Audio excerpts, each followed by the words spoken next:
সব নবীরা সাইয়েদনা ইব্রাহিম আলাইহিস সালামের মতো, ইউসুফ আলাইহিস সালামের মতো আল্লাহর আদেশের সামনে আত্মসমর্পণ করেছেন। আল্লাহর সামনে নিজেকে সঁপে দিলেই সম্মান, আল্লাহর সামনে আত্মসমর্পণ করলেই ইজ্জত। ইসলামকে রেখে দিয়ে অন্য কোথাও ইজ্জত খুঁজলে আমাদেরকে বেইজ্জতি করে ছাড়বেন কে? এজন্য ওমরে ফারুক রাদিয়াল্লাহু তাআলা আনহু বলতেন, নাহনু কওমুন আ'আজ্জানাল্লাহু বিল ইসলাম ফাইন বিতাগাইনাল ইজ্জাতা বিগাইরিহি আদাল্লানাল্লাহ। আমরা এমন জাতি, যে জাতিকে আল্লাহ তাআলা ইসলামের মাধ্যমে সম্মানিত করেছেন। ইসলাম ছাড়া অন্য কোথাও যদি আমরা সম্মান খুঁজি, আমাদেরকে বেইজ্জত করবেন কে? আমাদের সম্মান ইসলামে। ইসলাম সময়ের অপরিহার্য বাস্তবতা, অপরিহার্য বাস্তবতা। স্যামুয়েল হ্যান্টিংটন একটা বই লিখে গোটা বিশ্ব কাঁপিয়েছেন, দ্য ক্ল্যাশেস অফ সিভিলাইজেশন, সভ্যতার সংঘাত।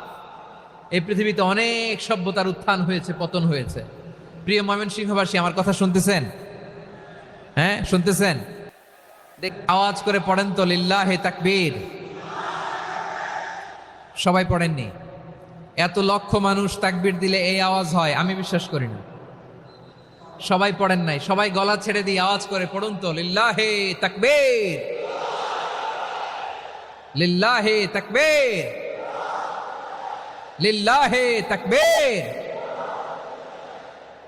দ্য ক্ল্যাশেস অফ সিভিলাইজেশন, সভ্যতার সংঘাত। স্যামুয়েল হ্যান্টিংটন একটা বই লিখে গোটা বিশ্ব কাঁপিয়েছেন। বিভিন্ন সভ্যতার উত্থান এই পৃথিবীতে ঘটেছে, আবার পতন হয়েছে। এই পৃথিবীতে এসেছে আর্য সভ্যতা, বৈদিক সভ্যতা, মেসোপটেমীয় সভ্যতা, মহেঞ্জোদারো সভ্যতা, সিন্ধু সভ্যতা, অনেক সভ্যতা। এখন চলতেছে পাশ্চাত্যের ডমিনেশন, তারা এখন সুপার পাওয়ার। স্যামুয়েল হ্যান্টিংটন বলে, এক সভ্যতা, এক সুপার পাওয়ার বেশি দিন প্রভাব খাটাতে পারে না। এই পাশ্চাত্যের এই সভ্যতারও একদিন কবর রচিত হবে, এটাও একদিন নিচে নামতে বাধ্য হবে। এরপরে এমন এক সভ্যতা দাঁড়াবে, যে সভ্যতার পতাকার মধ্যে থাকবে লেখা লা ইলাহা ইল্লাল্লাহ।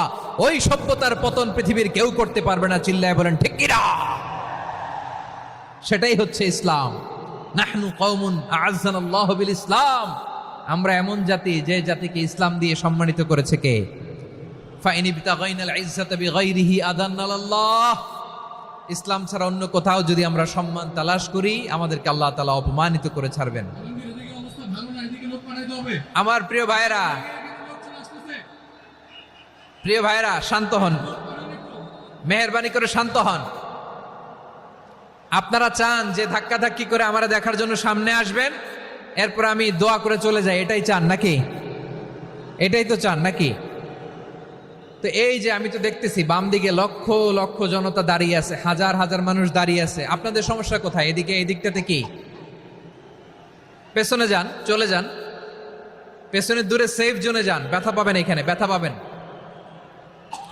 একটু জিকির করেন, সুবহানাল্লাহ, আলহামদুলিল্লাহ, লা ইলাহা ইল্লাল্লাহ, সুবহানাল্লাহ, আলহামদুলিল্লাহ, লা ইলাহা ইল্লাল্লাহ, সুবহানাল্লাহ, আলহামদুলিল্লাহ, লা ইলাহা ইল্লাল্লাহ। সবাই পড়ুন, সুবহানাল্লাহ, আলহামদুলিল্লাহ, লা ইলাহা ইল্লাল্লাহ। আল্লাহ নামের জিকির করবে যারা, আল্লাহর কাছে প্রিয় তারা। আল্লাহর কাছে প্রিয় যারা, জান্নাতে প্রবেশ করবে তারা। জোড়ে লা ইলাহা ইল্লাল্লাহ, লা ইলাহা ইল্লাল্লাহ, জোড়ে লা ইলাহা ইল্লাল্লাহ, লা ইলাহা ইল্লাল্লাহ, লা ইলাহা ইল্লাল্লাহ, লা ইলাহা ইল্লাল্লাহ, লা ইলাহা ইল্লাল্লাহ, লা ইলাহা ইল্লাল্লাহু মুহাম্মাদুর রাসূলুল্লাহ সাল্লাল্লাহু আলাইহি ওয়াসাল্লাম। মাশাআল্লাহ, হ্যাঁ এই তো শান্ত হয়ে যাচ্ছে। আমার দিকে তাকান, এদিকে তাকান। আইন শৃঙ্খলা বাহিনীর ভাইয়েরা এবং স্বেচ্ছাসেবক ভাইয়েরা যেই নির্দেশনা দেয় আপনারা মেনে নিন, মেনে একটু শান্ত হন। শান্ত হইতে হবে, এটা কোরআনের মজলিস। সওয়াব কামাতে এসে গুনাহ নিয়ে ফিরবেন। হ্যাঁ, যারা বেশি জায়গা পেয়েছেন একটু জায়গা দিয়ে বসতে দেন ওনাদেরকে। বসে যান, বসে যান, হ্যাঁ বসে যান। মাশাআল্লাহ, হ্যাঁ বসে যান, বসে যান। আমার প্রিয় ভাইরা আমার দিকে তাকান। জি বসে যাবেন, বসে যাবেন মেহেরবানি করে। ইসলাম, ইসলাম ছাড়া অন্য কিছু আমরা মানি না, মানবো না। চিল্লায় বলতে হবে ঠিক কিনা। ইসলাম বিরোধী কোনো মতবাদ আমরা মানবো না। চিল্লায় বলেন ঠিক কিনা। ইসলাম আছে, ইসলাম থাকবে। যারা ইসলামকে মাটির নিচে গেড়ে ফেলতে চায় ওরা জানে না ইসলামের ধর্ম কি।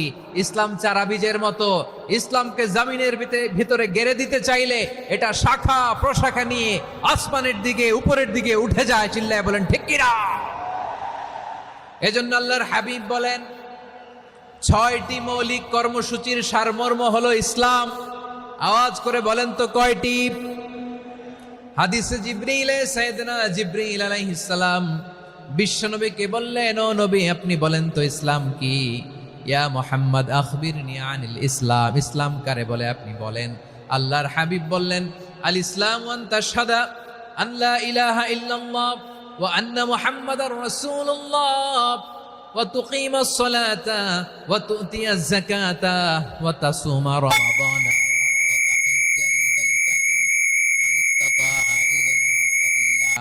আল্লাহর হাবিব ফরমান 6টি মৌলিক কর্মসূচির সারমর্ম হলো ইসলাম। এক হলো তুমি সাক্ষী দিবা আল্লাহ ছাড়া কোনো ইলাহ নাই, মুহাম্মদ ছাড়া রাসূল নাই, তিনি আমাদের রাসূল। সালাত কায়েম করবা, যাকাত আদায় করবা, সামর্থ্য থাকলে আল্লাহর ঘরে হজ করতে যাবা। এই 6টা কর্মসূচির সারমর্মের নাম হলো ইসলাম। ময়মনসিংহবাসী আওয়াজ করে বলেন, এই 6টা কর্মসূচির সারমর্মের নাম কি? তাহলে ইসলাম কারে বলে বুঝতে পারছেন? এই যে এখানে কত সুশৃঙ্খল, আমার দিকে তাকায় আছে চাতক পাখির মতো, কি সুশৃঙ্খল। আর এই যে ধাক্কা ধাক্কি করতে করতে ভাইয়েরা বসে যান, বসে যান, বসে যান। কষ্ট হইলেও বসে যান, অল্প কিছু সময় এরপর বিদায় নিব। বসে যান। তাহলে 10 নম্বরের 1 নম্বর আমরা বুঝে ফেলছি। ইন্নাল মুসলিমিনা ওয়াল মুসলিমাতি। আল্লাহ বলেন মুসলিম পুরুষ এবং নারী আমার কাছে প্রিয়, যারা আমি আল্লাহর আদেশের সামনে নিজেদেরকে সোপর্দ করে দেয়, সারেন্ডার করে দেয়, আমি আল্লাহর বিধানের সামনে নিজেকে সঁপে দেয়, আমি আল্লাহর ইচ্ছার সামনে নিজের ইচ্ছা বিসর্জন দেয়, আমি আল্লাহর সামনে সে সারেন্ডার করে, আত্মসমর্পণ করে, সেই মুসলিম। ঠিক কিনা বলেন? তাহলে 1 নম্বর বৈশিষ্ট্য ইন্নাল মুসলিমিনা ওয়াল মুসলিমাতি। এরপরে আল্লাহ বললেন ওয়াল মুমিনিনা ওয়াল মুমিনাতি, বিশ্বাসী নারী এবং পুরুষ। আত্মসমর্পণকারী নারী এবং পুরুষ যেমনি আল্লাহর কাছে প্রিয়, ইমানদার পুরুষ এবং নারীরাও আল্লাহর কাছে প্রিয়। পড়েন সুবহানাল্লাহ। মুমিনিনা ওয়াল মুমিনাতি। দেখেন আমি আলোচনার শুরুতেই বলেছি এই আয়াতে আল্লাহ তাআলা পুরুষদের কথা বলার সাথে সাথে পাশাপাশি কাদের কথা বলেছেন? নারীদের কথা। আওয়াজ করে বলেন কাদের কথা? হ্যাঁ, নারীদের কথা বলেছেন। এজন্য মুমিনিনা ওয়াল মুমিনাতি, আল্লাহ ইমানদার পুরুষদের যেমনি পছন্দ করেন, ইমানদার নারীদেরকেও তিনি পছন্দ করেন। ঈমান মানে হচ্ছে স্বীকৃতি দেওয়া। ঈমান মানে স্বীকৃতি দেওয়া। কিসের স্বীকৃতি? বিশ্বাসের স্বীকৃতি। কিসের? মাশাআল্লাহ, বিশ্বাসের স্বীকৃতি। এই পৃথিবীতে বিশ্বাসের দাম বড্ড বেশি। এই পৃথিবীতে সবচেয়ে দামি জিনিস কি? বিশ্বাস। বিশ্বাস ছাড়া এই জগৎ চলে? স্বামী স্ত্রীর সম্পর্ক কিসের উপর টিকে থাকে বলেন তো? হ্যাঁ, বিশ্বাসের উপর টিকে থাকে। স্বামী স্ত্রীর সম্পর্ক টিকে থাকে বিশ্বাসের উপর। আচ্ছা, পার্টনারশিপে যারা ব্যবসা করেন, পার্টনারশিপের বিজনেস, এটা টিকে থাকে কিসের উপর? বিশ্বাসের উপর।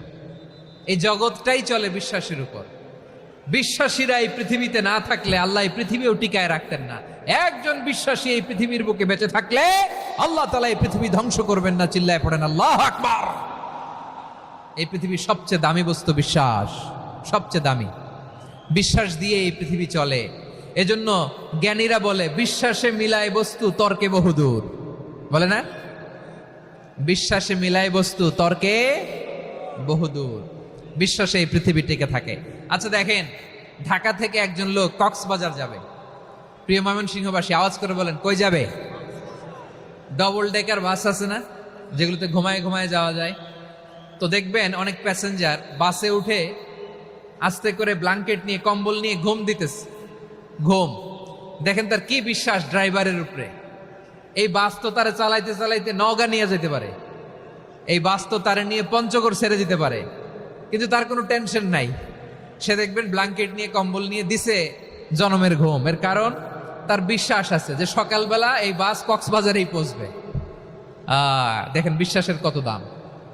ঢাকা থেকে জেদ্দা ওমরা করতে যারা যান দেখবেন 40,000 ফিট উপরে বিমানে অনেকে কম্বল চাপা দিয়ে ঘুম দিতেছে। ঘুম এই বিমান 40,000 ফিট উপর দিয়ে পাইলট চালায়া এটাকে আফ্রিকার জঙ্গলে নিয়ে যায় নাকি ভারত মহাসাগরে নিয়ে যায়, তার কোনো টেনশন নেই। সে ঘুম, কারণ তার পাইলটের উপর, এই এয়ারলাইন্সের উপর বিশ্বাস আছে যে সকালবেলায় এটা জেদ্দা আন্তর্জাতিক বিমানবন্দরে ল্যান্ড করবে। ঠিক কিনা বলেন? বাবা বাবা তার কলিজার টুকরো সন্তানকে, ছোট্ট ছেলেটাকে দেখবেন মাঝে মাঝে আদর করে এরকম শূন্যে ছুঁড়ে মারে। আপনারা মারেন? ময়মনসিংহের বাবারা বাচ্চাদের সাথে এরকম মজা করেন না? তো উত্তর দেন না কেন? আপনারা করেন? বাবা তার সন্তানকে, ধরেন ছোট্ট মেয়েটাকে আদর করে কোলে তুলে এরকম শূন্যে ছুঁড়ে মারে।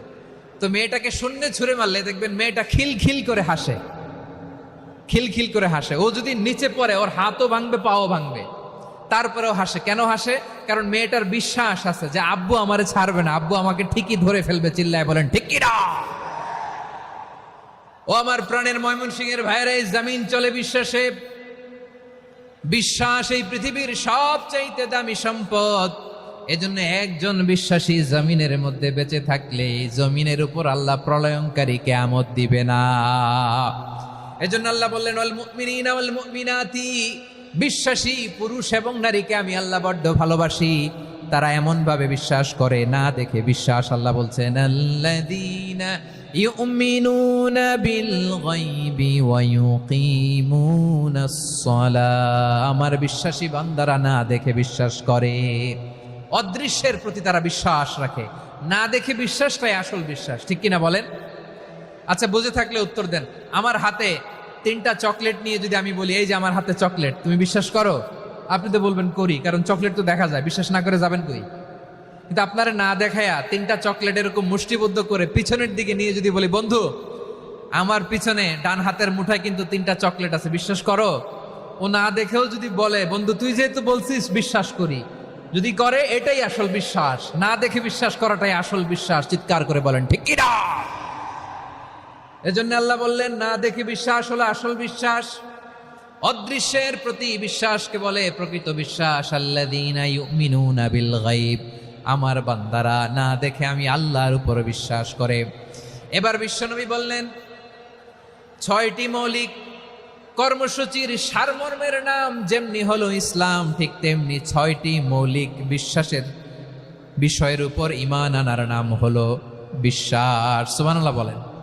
6টা মৌলিক বিষয়ের উপর যদি আপনি বিশ্বাস রাখেন, এটা হচ্ছে ঈমান। সেটা কি? সাইয়েদনা জিব্রাইল বললেন, ইয়া মুহাম্মদ আখবিরনি মাল ঈমান, ঈমান কারে বলে বলো। আল্লাহর নবী বললেন, আন তুমিনা বিল্লাহ, আল্লাহর উপর ঈমান আনবা। কার উপর? আরো জোরে বলেন, কার উপর? আল্লাহ নামটা আপনাদের ভাল লাগে? আল্লাহর জিকির যে করছেন কেমন লাগে? সবাই মিলে গলা ছেড়ে আল্লাহরে ডাক দেন তো, বলেন আল্লাহ। আরো জোরে আল্লাহ। প্রাণ খুলে একসাথে ইয়া আল্লাহ। আল্লাহ নাম যতই জপি ততই মধুর লাগে, নামে এত মধু থাকে কে জানি তো আগে। আল্লাহ নাম যতই জপি, ও নাম জপে প্রিয়তম, ও নামে জপে মজনু সম, ওই নামে পাপিয়া গাহে হৃদয় গোলাপে বাগে। আল্লাহ নাম যতই জপি। সুবহানাল্লাহ বলেন। আল্লাহর নাম এত মধুমাখা নাম, এত জাদুমাখা নাম, সব নবীরা এই নামের জিকির করেছেন, সব আল্লাহর ওলিরা এই নামটি জপেছেন। এজন্য এই নাম জপলে হৃদয় শান্ত করে দেয় কে?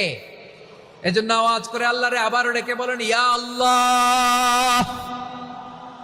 বিশ্বনবী বললেন ঈমান মানে আন তুমিনা বিল্লাহ, আল্লাহর উপর ঈমান আনবা, ওয়া মালাইকাতিহি ফেরেশতাদের উপর ঈমান আনবা, ওয়া কুতুবিহি আল্লাহর পাঠানো কিতাবের উপর ঈমান আনবা, ওয়া রুসুলিহি রাসূলের উপর ঈমান আনবা, ওয়াল ইয়াউমিল আখিরি শেষ বিচারের প্রতি ঈমান আনবা, ওয়া তুমিনা বিল কদরি খাইরিহি ওয়া শাররিহি আল্লাহর দেয়া তাকদীরের উপর ঈমান আনবা। ঠিক কিনা বলেন?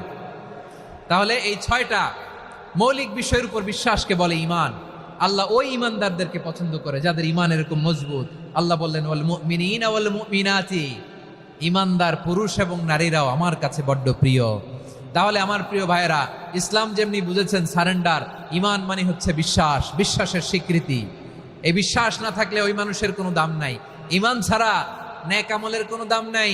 ঈমান হলো সংখ্যার মতো, নেক আমল হলো শূন্যের মতো। বুঝে থাকলে উত্তর দেন, ঈমান কিসের মতো? কথা বলে না, বুঝে নাই বোধহয়। ঈমান কিসের মতো? সংখ্যা। আর নেক আমল শূন্য। আচ্ছা, আপনি ঈমান আনেন না, ঈমান ছাড়া খালি নেক আমল, তাহাজ্জুদ, নামাজ, রোজা, জিকির, আজকার, এক এক ইবাদতের কারণে খালি শূন্য পাইতেছেন। শূন্য পেতে পেতে পেতে পেতে হাজারটা শূন্য। এটার কোনো দাম আছে? কথা কয় না, দাম আছে।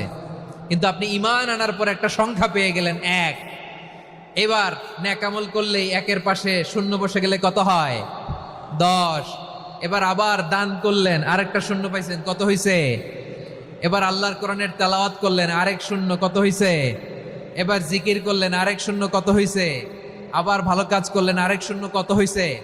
এখন যত সৎকর্ম নেক আমল করেন, শূন্য যত বাড়ে, এটার দাম আছে না নাই? এজন্য আমার প্রিয় ভাইয়েরা, ঈমানের দাম সবচেয়ে বেশি। ঈমান হলো সফলতার মাপকাঠি। টাকা যার বেশি সে সফল নয়, এই সমাজে দাপট যার বেশি সে সফল নয়, এই সমাজে খ্যাতি যার বেশি সে সফল নয়, যার হৃদয় ঈমান আছে, বিশ্বাস আছে, সেই সফল। ঠিক কিনা? এজন্য রব্বুল আলামিন বলেন কদ আফলাহাল মুমিনুনাল্লাযীনা হুম ফি সলাতিহিম খাশিউন, সফল হয়েছে তারা, ঈমান এনেছে যারা। আমার প্রিয় ময়মনসিংহবাসী, ঠিক আছে, বিদায় নেই না?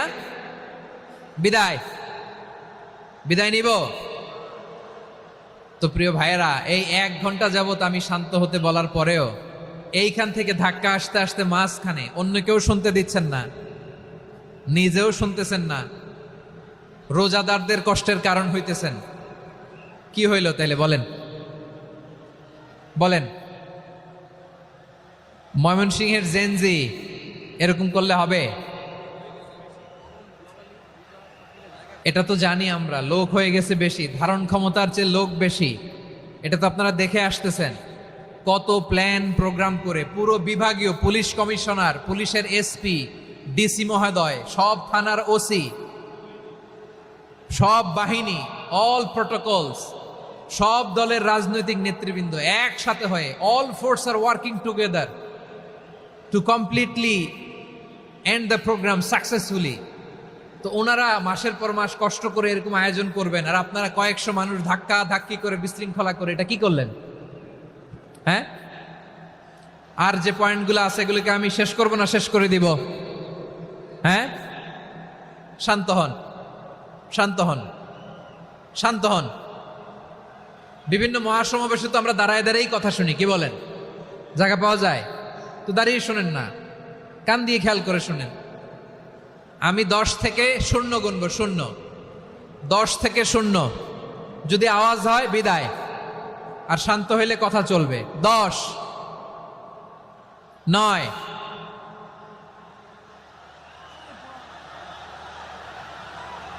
8। কেউ কাউকে থামেন, চুপ করেন বলা দরকার নেই, নিজে চুপ হন, এই যে এইভাবে। 8, 7, 6, 5,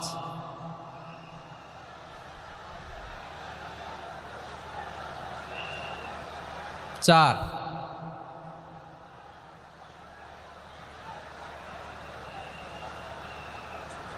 তিন,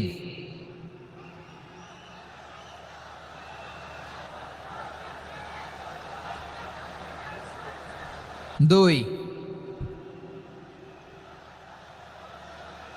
এক, শূন্য।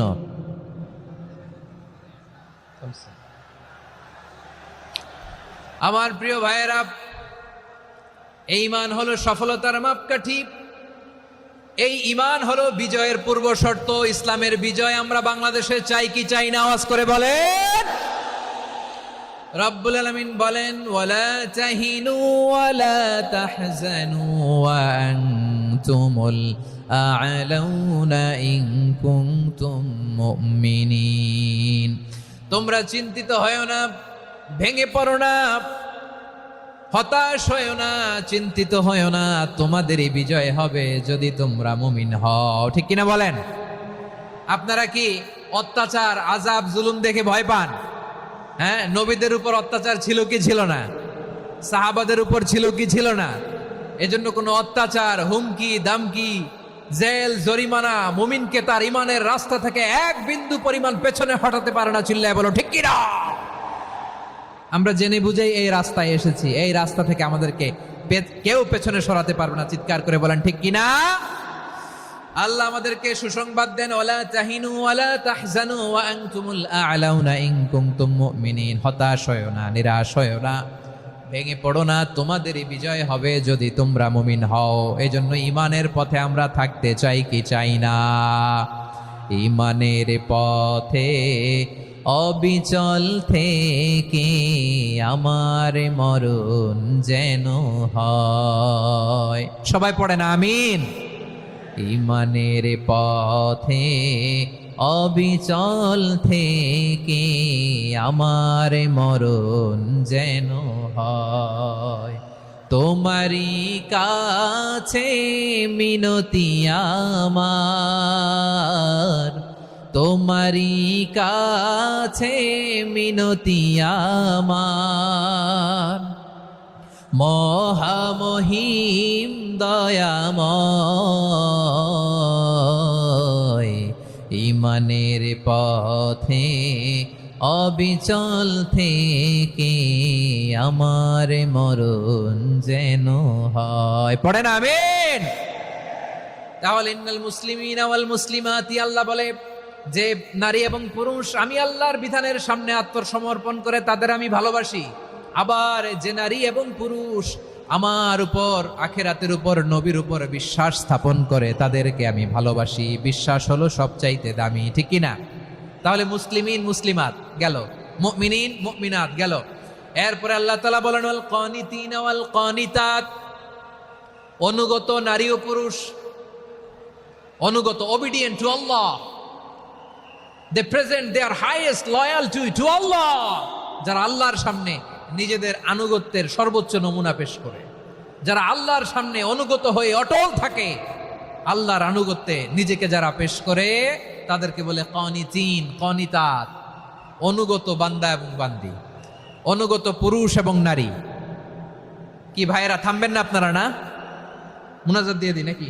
মুনাজাত দিয়ে দিই। থামবে না তো? ওনারা তো নিয়ত করেই ফেলছে থামবে না। আমারে উঠানোর আগ পর্যন্ত থামবে না। রোজা রেখে 1টা ঘন্টা এরকম ধাক্কাধাক্কি করলে হবে? হবে? হ্যাঁ, জায়গা না পেলে আস্তে আস্তে সরে যাবেন, চলে যাবেন। একে অপরকে কষ্ট দেওয়া ঠিক হচ্ছে না। প্রিয় ভাইরা, একটু থামেন, আমার কথা, আলোচনাটা শেষ করতে দেন।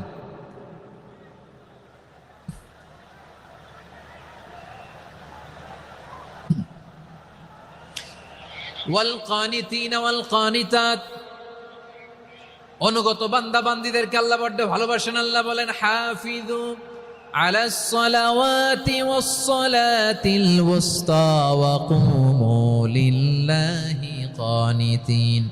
তোমরা নামাজগুলোকে যত্নের সাথে আদায় করো, বিশেষ করে মধ্যম নামাজ, আসরের নামাজ। আর আমি আল্লাহর সামনে যখন দাঁড়াবা, আমি আল্লাহর সামনে যখন দাঁড়াবা অনুগত হয়ে দাঁড়াবা। আল্লাহর সামনে নামাজে যখন দাঁড়াবো অনুগত হয়ে দাঁড়াবো। অনুগত, আনুগত্যের সর্বোচ্চ টুকুন আমরা আল্লাহর সামনে পেশ করব। কেমন করে নিজের আনুগত্য প্রকাশ করতে হয় প্রিয় ভাইয়ের, আসুন বিষ্ণু ঈসা ইসলামের জীবনী থেকে দেখি আল্লাহর হাবিব রাহমাতাল্লিল আলামিন কেমন করে তিনি আল্লাহর সামনে আনুগত্য পেশ করতেন। আম্মা জানা আয়েশা রাদিয়াল্লাহু তাআলা আনহা বলেন, কানা ইয়াকুমু মিনাল লাইলি হাত্তা তাতাফাত্তারা কদামা, আমার নবী তাহাজ্জুদের নামাজে যখন দাঁড়াতেন এত লম্বা সময় দাঁড়িয়ে দাঁড়িয়ে তিনি কিয়াম করতেন, কেরাত পড়তেন। দাঁড়িয়ে থাকতে থাকতে থাকতে থাকতে আমার নবীর বরকতপূর্ণ, আমার নবীর মুবারক পা দুটো এরকম ফুলে যেত। আমার নবীর পা গুলো ফুলে যেত দাঁড়িয়ে থাকতে থাকতে। বিষ্ণু ঈসা ইসলামের পা ফুলে যেত। আম্মা জান আয়েশা এটা খেয়াল করতেন। খেয়াল করে বলতেন, ইয়া রাসূলুল্লাহ কদ গফারাল্লাহু লাকা মা তাকদ্দামা মিন যামবিকা ওয়া মা তাআখার। ও নবী, নিজের দেহের উপর কেন এত কষ্ট দেন? কেন রাত জেগে এরকম তাহাজ্জুদের জায়নামাজে দাঁড়িয়ে থাকতে থাকতে পা দুটো আপনার ফুলে যায়? কেন কষ্ট করেন? আল্লাহ কি বলে নাই, ও নবী আপনার আগের গুনাহ মাফ, পরের গুনাহ মাফ? আসলে বিশ্বনবীর কোনো গুনাহই নাই। নবীরা মাসুম হয়, নিষ্পাপ হয়। তারপরে বিশ্বনবীর মর্যাদা স্ট্যাটাস বোঝানোর জন্য আল্লাহ বলেন, নবী আপনার আগের পরের সব গুনাহ আমি আল্লাহ মাফ করে দিলাম। আম্মা জানা এসে বলে, না নবী, আগের গুনাহ মাফ, পরের গুনাহ মাফ, আপনি মাসুম, নিষ্পাপ, তারপরেও তাহাজ্জুদের জায়নামাজে কেন এত কষ্ট করেন? বিশ্বনবী জবাবে বলেন, আফালা উহিব্বু আন আকুনা আবেদান শাকুরা। ও আয়েশা, আমি কি শুকরগুজার বান্দা হব না? আমি কি শুকরগুজার হব না? আল্লাহ আমার সব মাফ করে দিছে, ঠিক আছে, আমার গুনাহ নাই, ঠিক আছে, কিন্তু আল্লাহর নাজ নেয়ামত ছাড়া তো এক মুহূর্ত আমার পক্ষে বেঁচে থাকা সম্ভব না। সে আল্লাহর নেয়ামতের শুকরিয়া হিসাবে আমার কি শুকরগুজার হওয়া উচিত না? আফালা উহিব্বু আন আকুনা আবদান শাকুরা। আমি কি শুকরগুজার বান্দা হব না? ও আমার ভাইয়েরা, বিশ্বনবী ঠিক এমন ভাবে আনুগত্যের নমুনা দেখাতেন।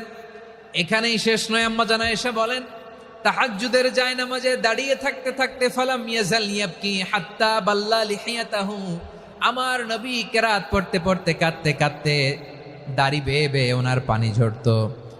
আর এক জায়গায় এসেছে হাত্তা বাল্লা হাজারাহু, নবীর জামা ভিজে যেত চোখের পানিতে। অন্য বর্ণনায় এসেছে হাত্তা বাল্লাল আরদা, সিজদায় লুটিয়ে পড়ে যখন বিশ্বনবী কান্না করতেন, বিশ্বনবীর চোখের পানি দিয়ে জমিন ভিজিয়ে যেত, জমিন ভিজিয়ে দিতেন। কি আনুগত্য!